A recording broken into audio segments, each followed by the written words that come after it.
Okay, so today we're going to be talking about tidy data, which you can see above my head.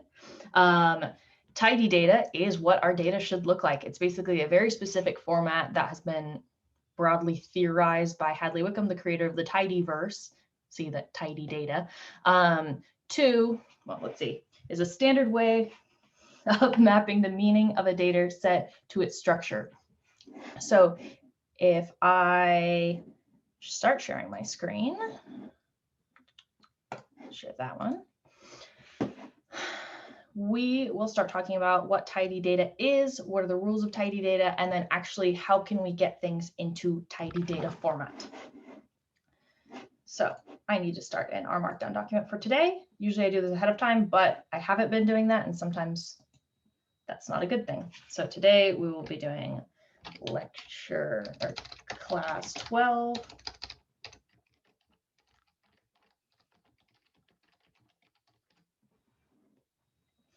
And as always, I usually just copy all this and delete it. There's a way you can change your template, but I've been not doing that for the last years. Okay, so today we're talking about tidy data. And tidy data has 3 rules. I'm going to copy and paste this from the material online. So the first rule of tidy data is you need 1 unit per row. So each unit is 1 observation and it has its own row. I'm not going to expand on that yet. The second thing is that each variable needs to be its own column. So you can't have one column that says variables and it's a bunch of different variables. We need to have that separated out to each kind of adjective, each descriptor for our data needs to be its own separate column. And then finally, 1 observation or value per cell. So if I bring this over here, we can see that here, these are all variables. Let me zoom in a little more to make this a little bit bigger. Country is its own variable, year is its own variable, cases are its own variable, population is its own variable. Then each row is its own observation. Afghanistan 1998 is its own row. Afghanistan 2000 is its own row. So even though we have 2 observations of Afghanistan, they're different observations because they're at different times. So they're each their own row. And then finally, each cell has its own specific value. There's no cell that says both population and population density in the same cell. There's no cell that has, let's say, temperature in both Fahrenheit and Celsius. Those would be 2 different variables. So that's what we'll be working on today. And if you forget the rules, they're here next to my head as well. But my head's covering them, so it's not super useful. So what we're doing now is we're switching from dplyr into tidyr. These are both packages from the tidyverse, but we're going to be now working a little bit more with tidyr, which is like this, tidyr, for reshaping data. So what happens when you have messy, irregular data that doesn't follow these 3 rules? Well, there's a lot of things we can do to make your data comply with these rules. So there's different things we can do. Like I said, we're not now changing what's in the cells necessarily. So with dplyr, sometimes we were mutating, sometimes we were aggregating, we're changing the values of the cells. Now we're not changing it, we're just moving around where those cells occur. And it's a form of data cleaning, not data wrangling. So in order to start working with tidyr, as you can imagine, we need to load the tidyverse. So we can load the tidyverse, or we could just load tidyr. But oftentimes when we're loading, we might want to use pipes, and so let's just use the tidyverse. So we'll load the tidyverse. One other thing I wanted to show, sorry for going back and forth so much, is this nice plot. I have attribution in the references of this, where this plot comes from, or flowchart, I guess, graph. Tidy data is handled with the tidyr package. It follows these rules that we just covered. And most of what we're going to be covering today is reshaping data. So how you can move things from columns into rows, or how you can move things into rows into columns. These are good references for when you're like, wait, which one does which? This is a great reference to look at. But we're also going to be talking about how to split or combine character columns using separate and unite. We're not going to cover this part where about how tidyr can handle missing data, but I have seen people in their homeworks using things like replace NA. These I don't know if we'll ever cover in the class, but if someone really wants to know them, just let me know and we can cover them, but they're here for you to be able to look up on your own. So again, tidyr has these 3 roles, and these are the 2 main functions we're going to use to help the data comply with those rules. So let's look at some tidy data sets and what those look like and what untidy data sets look like, and we can discuss what makes something untidy. So this is tidy. So if we pull up table 1, this is pre-made from the book / in the tidyverse package. There's a table called table 1, and we can see we've got Afghanistan 1999 with 745 cases and a population. This is tidy for the reasons I discussed. Each unique aspect of information is its own column. Each observation, based on location and time in this case, are their own row, and each cell has its own value. But let's look at a different one. So I'm going to say slice head, which is very similar to head, and call on table 2 now, and just pull up 12 rows of data.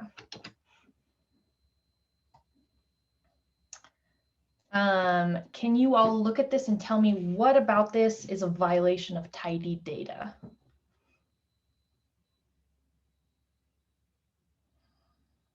If it's too small, let me know to make it bigger. There's like what should be like 1 observation is turned into 2. So like there's 2 cases of like Afghanistan for the year 1999, for example, and that could be turned into just 1 row.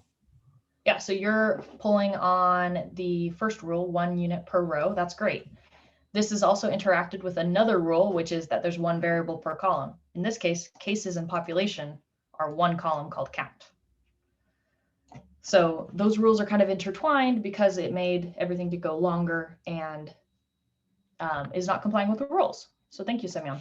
Okay, let's take a look at another one. This is table 3. Oh, that's the wrong table. 3. All right, what looks like a violation here in this table?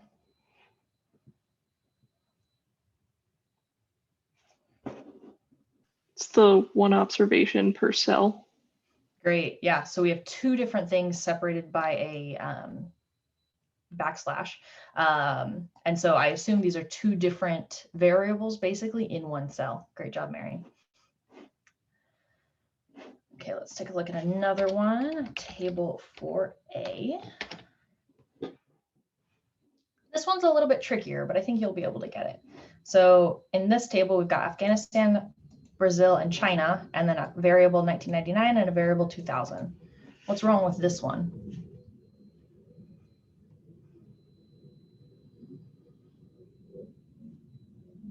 Oh, and let me scroll back up to the rules too.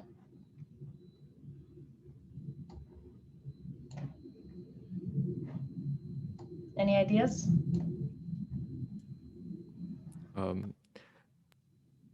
If I had to guess, like instead of the variable name for the title of the column, it's just given the variable itself. So like instead of year, it's like 1999 and 2000. Yeah, great. That's a great place to start us off, Semyon. So here, Semyon's right. We've got 1999 and 2000 split into 2 different columns, which is bad because it's not telling us what is that variable, but it's also bad because we want 1 variable per column. This is 2 columns per variable. And so what we would want ideally is to say country, year, I think this is population maybe, I'm not sure what these values actually are. And so we would want year to be its own column to specify what time it is, and then another column for whatever measurement this is. And this is very similar to table 4B. Yeah, so this is almost identical to table 4B. This is just a different variable now. So another reason why table 4A and B are a violation of tidy data is because now we have data spread over 2 different tables, when really we could have put them cleanly and nicely or tidy into 1 table. And so now we have to start working with 2 different tables, which is just not what we want to do. Next, well, I guess in 2 weeks, next lecture, though, we will talk about how to combine data frames. But, you know, if we don't have to combine them, we don't want to. We want to keep them all nicely and organized in one table. So thank you all for volunteering your opinions. That was really good, a good practice of what is tidy and what is not tidy data.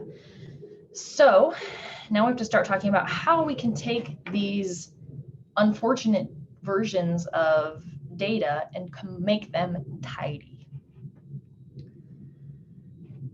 So the first thing we're going to learn is pivot longer.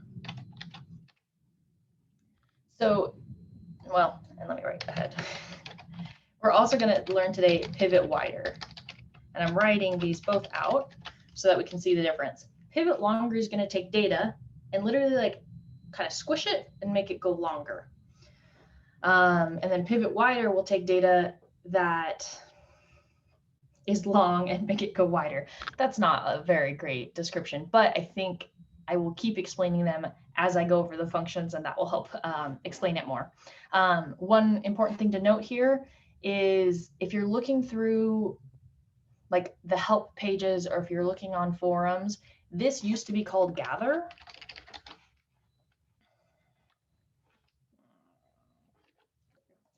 And this used to be called,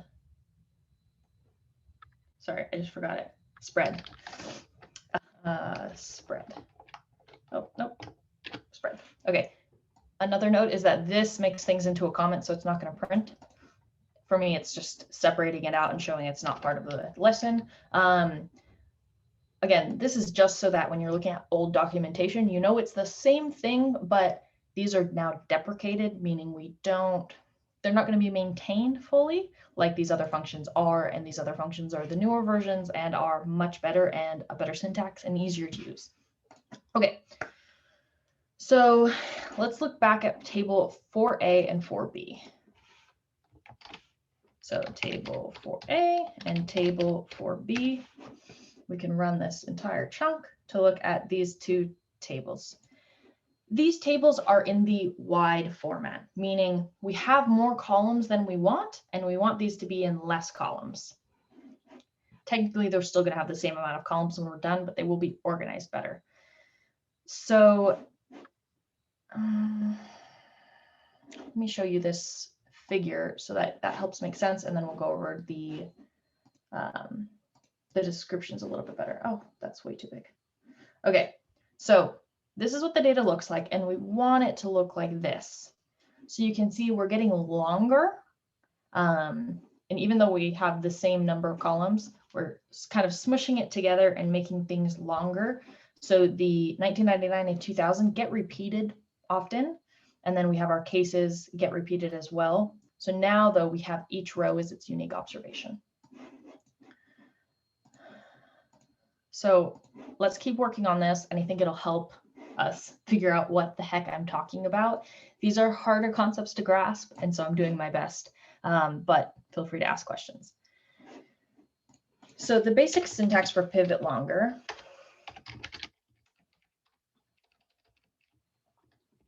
I'm going to take the R off the end of this just so it doesn't get printed out. Well, it gets printed out, but it's not evaluated through our language. So the pivot longer syntax is pivot longer. Let me call data at the beginning. Pivot longer. Inside pivot longer, we have the calls that we want. And after the calls, we have the names too. I'm going to explain this in a second. And then values.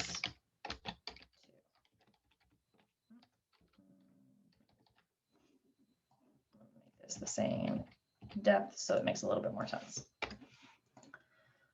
Okay, so this is the basic syntax for pivot longer. We're saying take this data frame, make it longer on these columns. So in our case, we would be wanting to say 1999 and 2000, which we will in a moment. Make those data, those columns longer. the new name of the column I want, so the new, where do I want these names to be? 1999 and 2000. I would want those to be year, so that there's a new column called year that have the names of the columns. So hopefully that helps you remember names too is from names of columns. And then the values, which are each cell itself, what do I want those to be? Those will be a new column called case rate. So let's actually try that and see what that looks like. So we're going to take table 4A, type it into pivot longer. We're going to declare our columns that we want to pivot. If we're doing, let me do it this way. So I want column 1999 through column 2000. And you'll see column 1999 is a different color than column 2000. That's because these are also a violation of naming conventions in the coding language. So if we have a column that starts with a number, we have to do these special backticks, which are the button to the left of the 1 on your keyboard. It's not an apostrophe, it's a backtick. We have to do those around it so it knows that this is the name of a column. So not only is this a violation of tidy data, it's also a violation of naming conventions. So those are the columns that we want. I want this column through that column. I could have also done, I could have also done C, 1999, and 2000. I could have also done this, that's equivalent. They're both going to get evaluated as a vector. Then I need to do my names to argument now. So names to, here I need quotation marks because this is a new name that I want to assign. So actually, let me write quotation marks here so that we remember that. So the new name I want for the column names is year, because both of those are years. And then next, I'll say values to, and now I need quotation marks again, and this is what I want the column to be named that has all of these individual cell values in it. In this case, I'll call it case rate.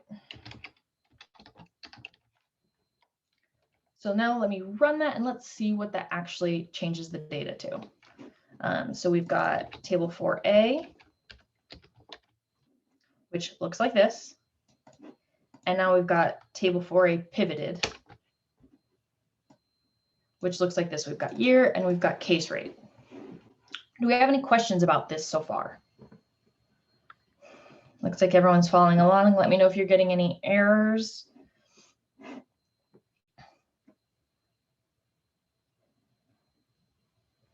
Now we need to do the same thing for table 4B. And I'm gonna give this a name. So this will be table 4A tidy. Now I want to work on table 4B. Oh, that's how it's called. Which looks like this, almost equivalent to the other one. So our syntax is going to be very similar. So if I want to pivot this, what am I going to need to type?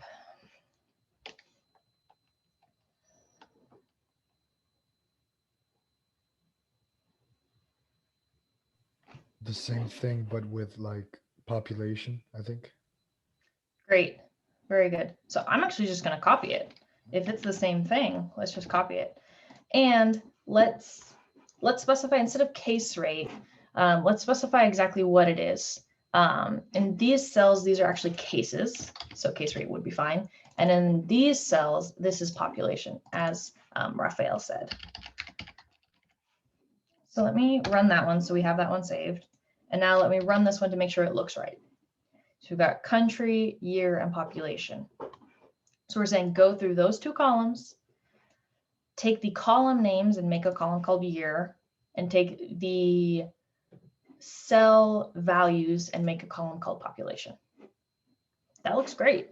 Now, next week we'll be working a little bit more on joins, like I said, well, technically in 2 weeks. So I'm just going to quickly 4B tidy. I'm going to show you how we would join these together, and then next week it will actually make sense. So to join these, I would take this one and left join. Again, I'm going through this fast because this isn't for this week's lecture. I just want to show you that we can join them together to make them actually tidy. By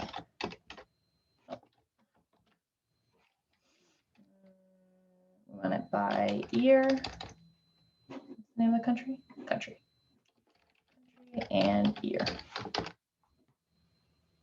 It doesn't like that. It needs quotation marks, I think. There we go. So now, again, this probably doesn't make much sense yet, which is fine. We're going to go over relational data and joins in 2 weeks. But we can see now we actually have a tidy data frame where we've got country and year. So we've got each individual observation, and then we've got a column for case and a column for population. So this started out as 2 different data frames that were wide in format because their column names were year names. And now we've got a tidy data frame. So let me say table for tidy. We can save that. I don't think I'm going to call on it again, but we have it. So now we're going to pull a data frame called monkey mem, and this is about monkey memory. And I'm going to have you all try to make this tidy. So first, let's decide exercise 1, 2, 3. So I'm going to paste this into the chat so we all have it. Oh, and I have a chat, sorry, for whoever chatted. I did not see it. How did I change it from gather to the other format? Okay, so from here, if I do Control-Shift-C around something, it makes it into a comment. So if I'm in R code and I do Control-Shift-C, it makes it a comment here. But if I'm in R Markdown and I do it, it makes it commented or not commented. So that's to everyone, Control-Shift-C. C for comment. Okay. Now here's the monkey memory link that we're going to use.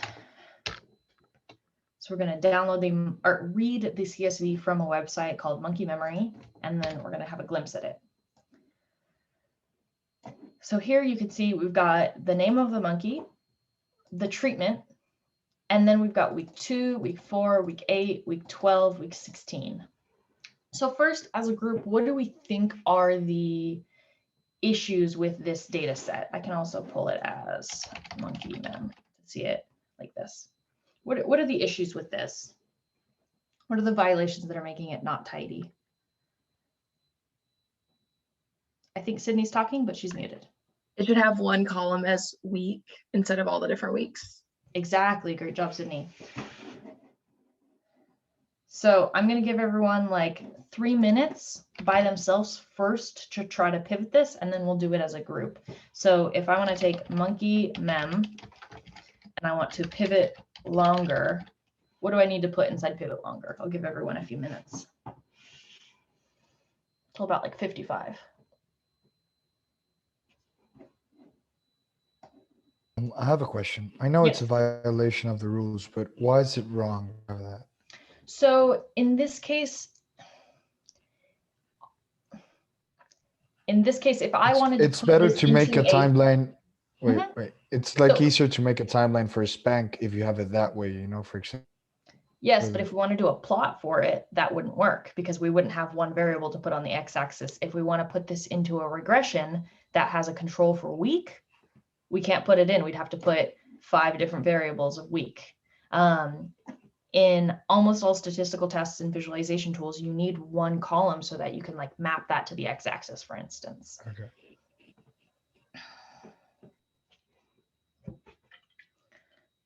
But sometimes I've had to use this kind of format if I'm trying to make like % changes and stuff. They've made easier tools since then, but sometimes you do need this format.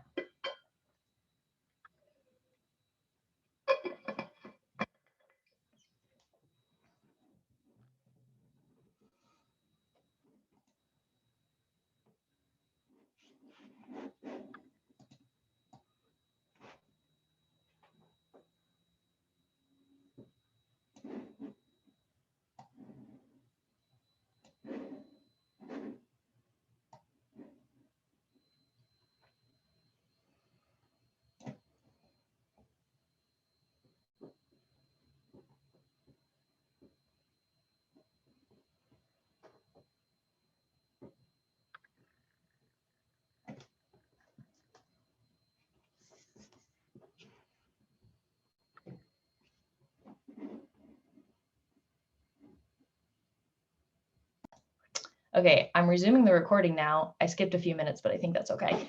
Now we're moving on to pivot wider. I paused it when we went into our exercise, so we didn't waste like 4 minutes of nothing. So now we're going to do pivot wider. As I said, this before was called spread. So pivot wider is used when we have information like we find in table 2. So let me show you table 2. And the issue here is that you can see maybe someone did pivot longer here, but in a time that they weren't supposed to. So now we've got too many variables per column. And now, so instead of pivoting longer, we need to pivot wider and take cases and population and make them wider. So this kind of goes back to what Raphael was asking earlier. Sometimes we might have, here we have year as Ys or as columns, and we might want to make this 1999 and 2000, basically undo what we just did. So in order to do that, we have to use pivot wider. So here is the format, I think is what I called it earlier. I don't know. Basic syntax, there we go.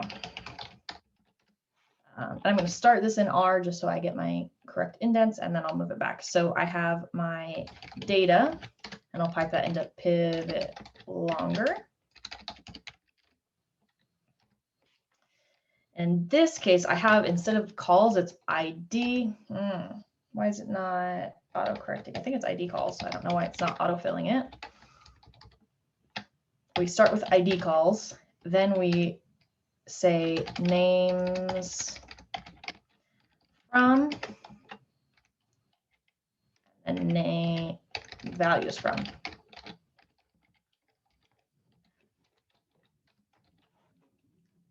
Okay, now let me remove the R part so that this just gets seen as code, but not necessarily R code. So before, let me see if I can scroll up and get them both on one screen. We had names to and values to. Now we have names from and values from, because now we're saying in this column has my column names. I want those to now be column names. And these values are here. I want those to be spread out among more than one column. So let me show you a little bit how this works in practice. You don't always Professor? have to use, yes. Did you mean to write pivot longer for the basic syntax? No, thank you so much. I've just been writing pivot longer because we were just working on that. So thank you for correcting me. That's also why ID calls did not come up. That makes sense now. So what I mean is I was like, why is ID calls not getting autofilled here as an argument? And because that's not an argument for pivot longer, it's an argument for pivot wider. So that helps a lot, Simeon. Okay. Unlike calls above here, ID calls is not necessarily necessary. You don't have to use it, but I like to be very explicit about it. What ID calls is doing is saying, these are the ones that I don't want you to pivot. So in our case, ID calls would be country and year. We don't want those necessarily to be pivoted. We just want type and count to be pivoted. So these are like the don't select these ones, or what ID calls are. And so it's saying these are the columns that are IDs. So ID calls are our identifying columns to not pivot. So let's see what this would look like in practice with what we had above, table 2. So we would take table 2, and then actually I have a plot of this too. So let me show you the plot real quick. Visualization, I guess. We have this table, and we want this table to be changed so that cases and population are separate columns, and that their values get separated between 2 different columns. So in this case, we want the names to come from key in this case, and the values to come from, in this case, value. They're not called the same, I believe. They're called count on ours, but that's what we're going to do. So we're trying to get this to go wider and generally add more columns. So we're going to start with pivot wider. And my ID calls, again, are the ones that I don't want you to pivot. So I'm going to specify which ones that is with a vector. And I'm going to say country and year. I don't believe I need quotation marks around those, but sometimes R surprises us. And then I want my names to come from type. And because this is a column that already exists, we don't have to put quotation marks around it. That's how I try to remember it. Because in pivot longer, you do need to put quotation marks. And then my values are coming from this count column. So they're coming from count. Now let's run this and see if it worked. Great. So now we have country and year are our ID columns. And then type got separated into two columns, cases and population. So those new column names came from the old characters here. And then the values got split between the two different columns.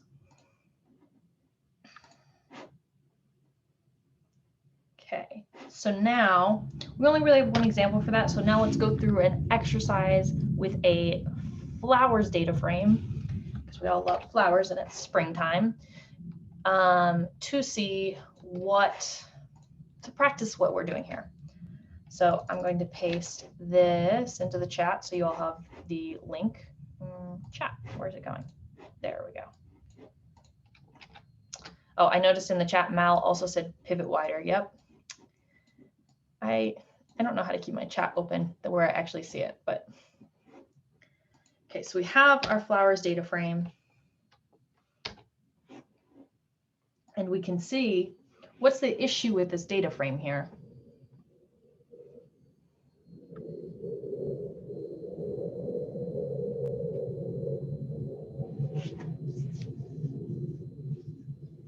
There are variable names, two variable names in the variable column. Exactly.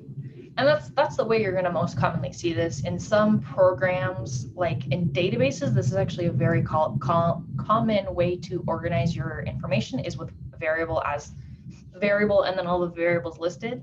So this is a very common thing you'll have to deal with is working with pivot wider. So we have flowers 1, and we're going to need to pivot wider. I'll give everyone like 3 minutes again to attempt to do this. And I'm not going to pause it this time because I'm going to forget to unpause it.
Great, a few people are done.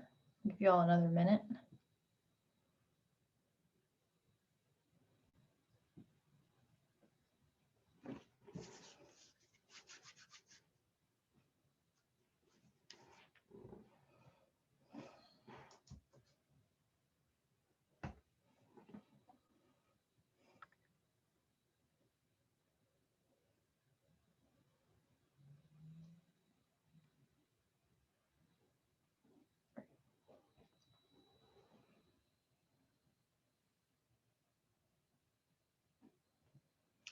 All right, It seems like quite a few people are done. Other people are still working, but we can work on the rest together. What's the first thing I need to call on when I'm doing pivot wider?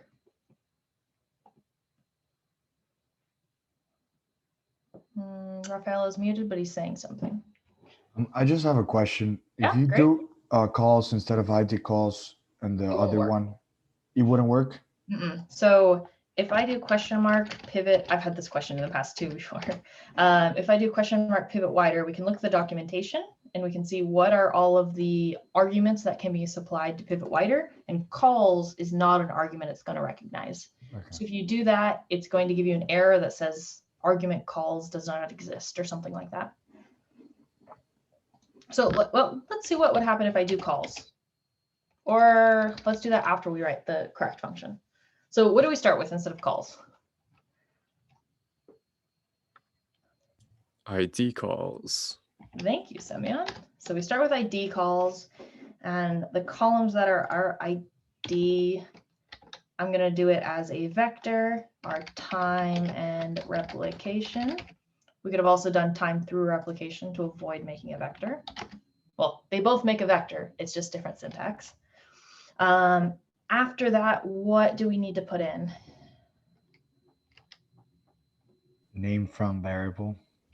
Perfect. Names from variable with a capital V. You can see there's inconsistent capitalization here, which is super annoying.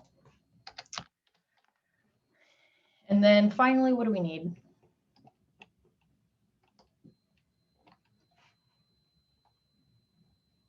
I think you're all getting tired of Values saying, from value.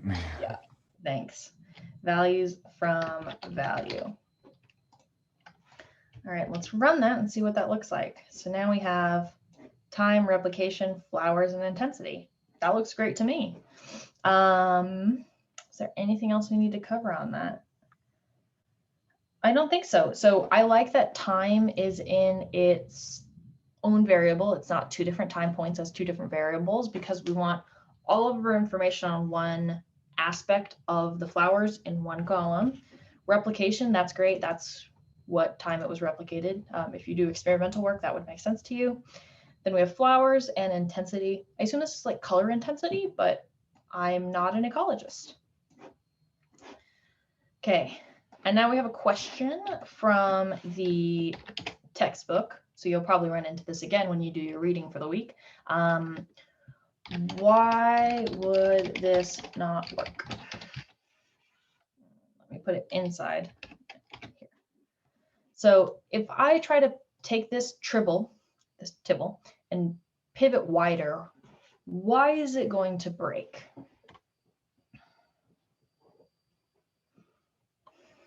I can also run that and then write people. So you can see it here.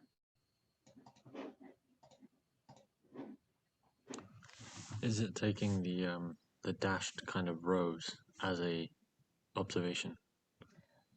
No, so that's just that's technically commented out. That's just what some people do to organize when they write in tibbles.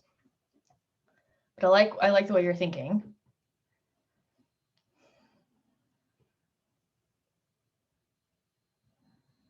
Well, age and height need to be two separate variables. Yeah, so that's great. So we would want to pivot this so age and height are two separate. What's actually going to make this break is that Philip Wood's age is listed twice. So when it goes to pivot wider, it's going to make Phillips Woods one row, and then it's going to have two different values to put for age, and so that's going to cause it to break. And actually, let me write that out really quick to see what the exact error is that we're going to get. So pivot wider, then our ID calls would be name, our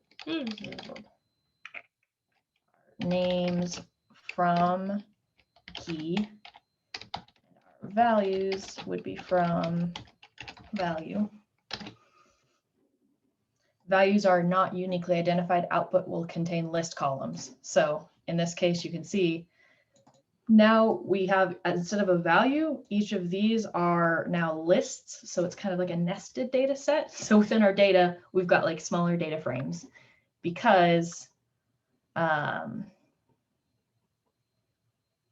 just because of the Philip Woods. Jessica Cordero doesn't have an issue.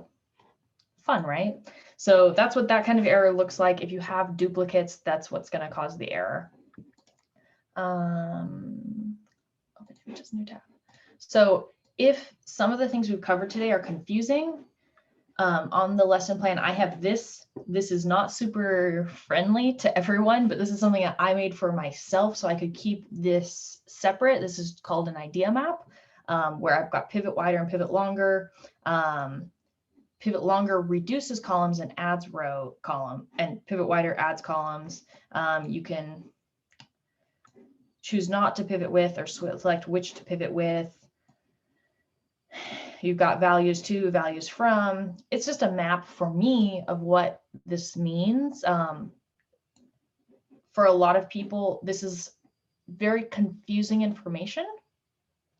So if you're like, I don't know what the heck is going on, what happened today, it's also why we took the class kind of slowly. I suggest making a map for yourself so you can keep the different arguments straight. It doesn't have to look like this because, again, this was for me, not for like the general audience. But I do suggest that you do something like that so that you can keep everything straight. And you can see here, to pivot longer, you can use regular expressions like Semyon mentioned a few minutes ago to take columns that have complicated variable names and do really cool things with them, actually. I don't have an example of that here, but if you look at the pivot longer documentation, there are examples of how to use regular expressions. So you might eventually need to use that. Okay, now we get to move on to where each column only contains one piece of information, which is where we're going to learn separate and unite. So first we're going to learn separate. That looks right. And then we're going to learn unite. So there are cases like table 3 where we discussed why this was a violation of tidy data rules. There's more than one column basically in this cell, and we want them to be split up. Luckily, tidy R has very good syntax to help us separate those out, and it's literally called separate. So if I take table 3, and I want to separate the column called rate, the first thing I need to supply is the column that I want to separate. So I say separate, and then you can see right there, it says the first thing it wants is call. So I will say call equals rate. And then what do I want to separate this into? This little nonsense is a regular expression. We don't need to make it that complicated though. We can just say, I want my separator to be, into, I was skipping ahead. Into, and these are the column names that I want to separate it into. So I have to make a vector because there's more than one column. And in this case, I know there's always 2 different values. So the first value I want to be called cases, and the second value I want to be called population. So that's going to make a case and a population column. And then finally, here's where I have it went away. So it's not giving me the part I pointed to before, but this is where I have my separator. And this is, as you can see here, separator between columns. So in this case, my separator is this diagonal. So this is where I want it to break. So this is often a comma, a slash, a dash. Usually it's like something explicit and specific. So I can run this now, and you can see it basically took each of these and just split that into 2 different columns. This is the great thing about the tidyverse, because it knows there's certain common issues and gives you the ways that you can fix those. So we're going to now take a second flowers data set. Exercise. There's another flowers data set called flowers 2. I'm going to paste that into the chat. Where's my chat? There we go. So now we've got flowers 2. And you can see we've got flowers and intensity, but they're both in the same column. And so we want to separate that out. How can we do that?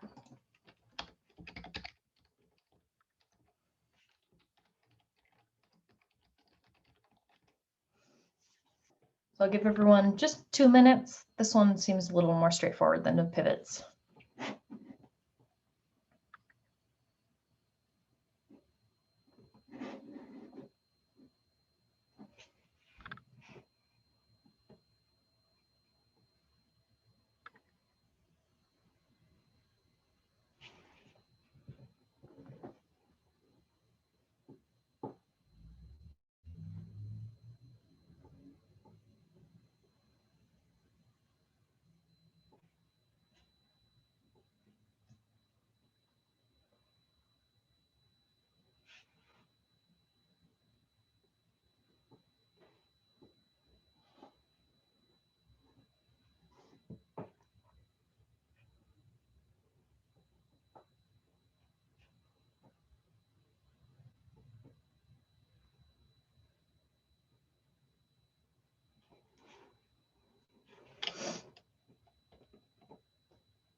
Great, we've got a few people getting done now. I assume others are done too, and those who are not, we will do it together.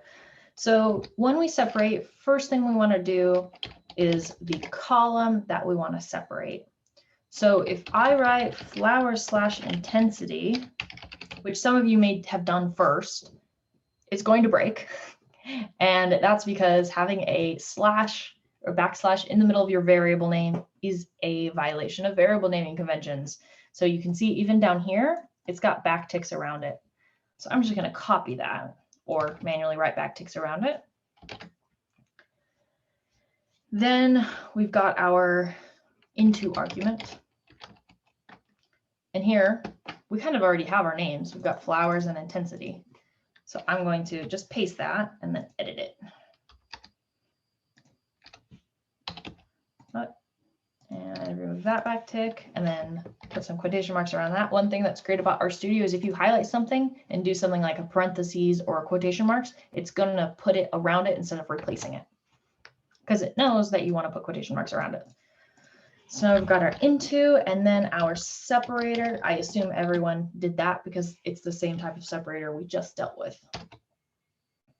And now we've got flowers and intensity in 2 separate columns. I went over that myself because I know you all are tired of volunteering. I can tell. So now that's what separate really does, is it takes 1 column and separates it into 2. It's more of a straightforward function, but if you don't know it exists, your life is much harder because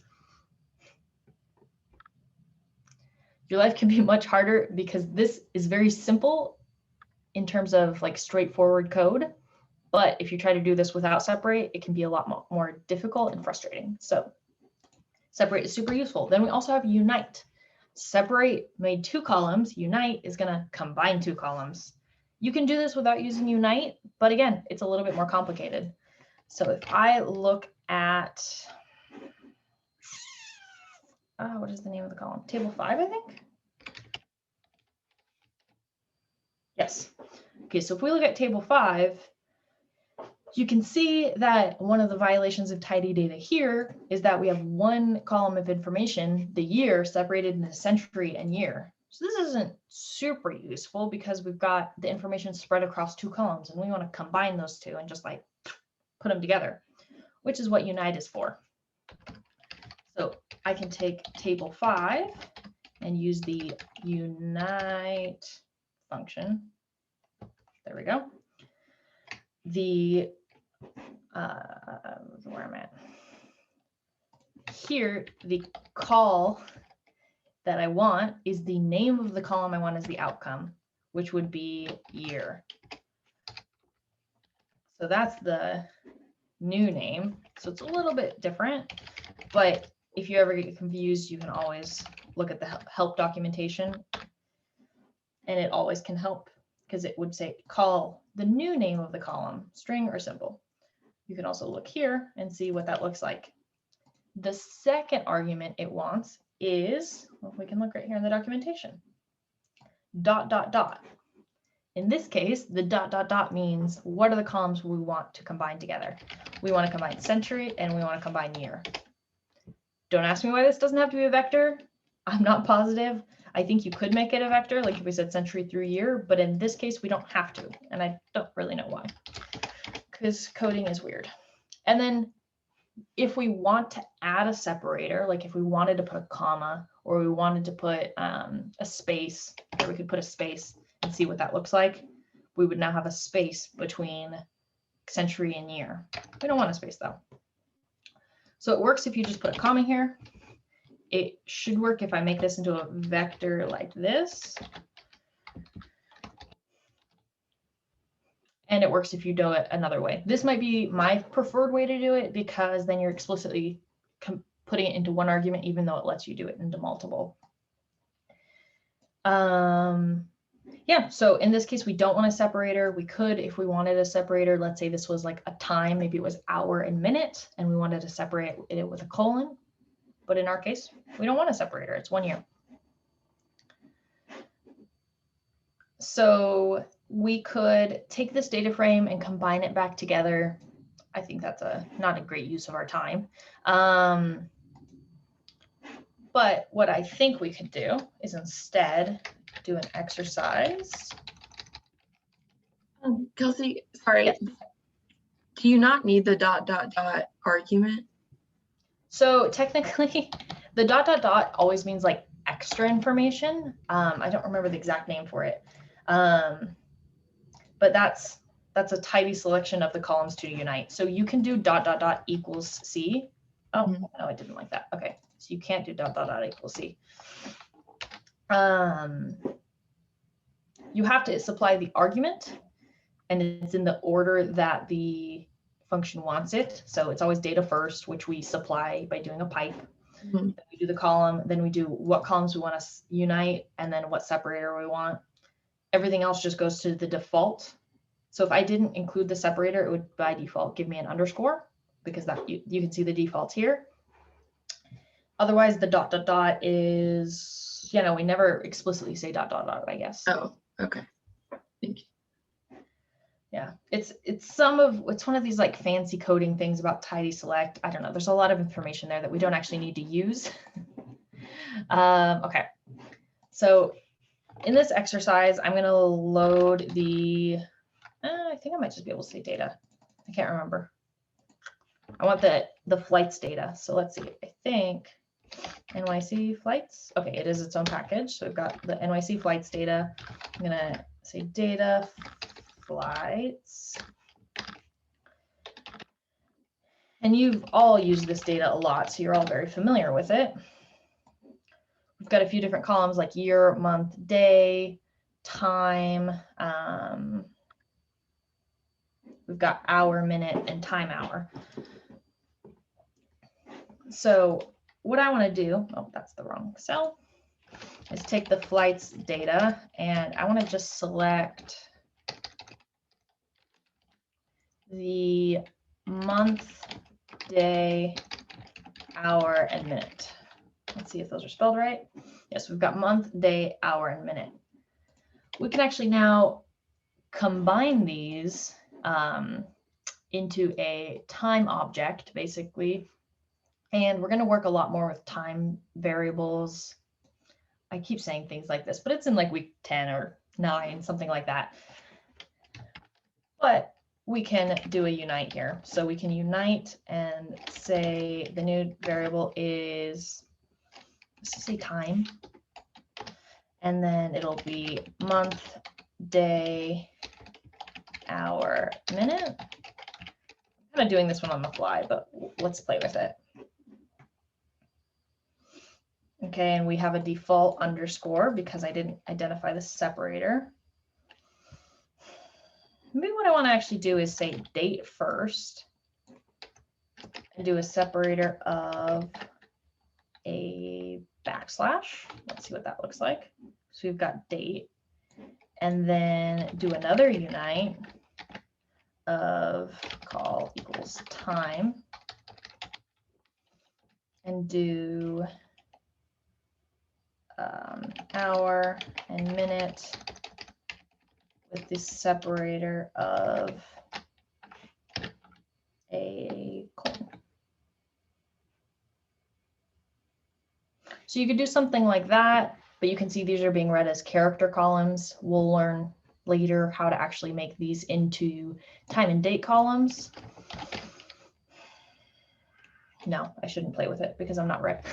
I haven't practiced playing with this, but there's a lot of things we can do with this Unite. Sometimes that's all you want, is to have it as a nicely formatted label, let's say. And that's a great way to do it. If you're just trying to make a new column and you don't necessarily want to replace the old columns, you can do this a lot of other ways, like using glue, which is a different syntax we'll learn. You can also say remove equals false if you want the old columns to remain. So for your homework, let's see, this is week 7. Are we in week 7? Let me just double check that we're in week 7. Yes. Okay. So we're currently in week 7. For your reading on Thursday, you have chapter 12 of the R for Data Science. A lot of it's going to be repetition of what we talked about today, but I strongly encourage everyone to read this because it's a different person explaining it to you. It's instead of someone telling it to you, you're reading it, you're interacting with different kinds of questions. It's always really good to do that. I know not everyone does the reading, and that's why I'm reminding you all. And then on Thursday, we will have our lab. It's already up here if you want to look at it ahead of time. There's no reason to, though. But the one important thing is that there's a progress report due in 2 weeks. So I'm telling you that now because on March 14th, after Wellness Week, you have to turn in your progress report. So you might want to start working on that now. It gives you the breakdown of what your 2-page, okay, this 2-page progress report is. And these are kind of the topics you need to cover. Here's your fun rubric. That looks incomplete. I might need to take another look at the rubric, but that's what you have. I will start getting getting started on grading your homeworks that you all turned in yesterday. Your labs all looked really great. Any final questions before we end for the day? Great. Pivoting is fun. It's a different type of puzzle than we've been working with in the past. But oftentimes when you're doing data science work, you're pivoting, you're mutating, you're summarizing. There's a bunch of different things. You're building your toolkit. If you can imagine, you've got like this physical box. That's your toolkit, but it's not for your garage. It's for data science. You're building these different skills. And so now we know how to pivot. We're going to practice pivoting on Thursday. Then we're going to work on our progress report. And then after that, we're going to work on joins. And then you'll have another homework. So I will let you all go unless anybody has questions, and see you on Thursday for the lab. Thank you. Thanks, everyone. Someone has a question. Ash. Will you post the answer for homework later? I was not planning on it, but we can go over specific questions if you'd like to. And when I grade your homework, there is a rubric that you'll see which exact ones you got wrong and right. If there's one I see consistently that everyone got wrong or everyone's kind of struggled with, I can also go over that on Thursday before we start our lab too. Okay. Cool. Yeah. So if you have one that you really want to go over, think about that and then bring it Thursday and we can spend like 15 minutes at the beginning of class. Thanks, Ash.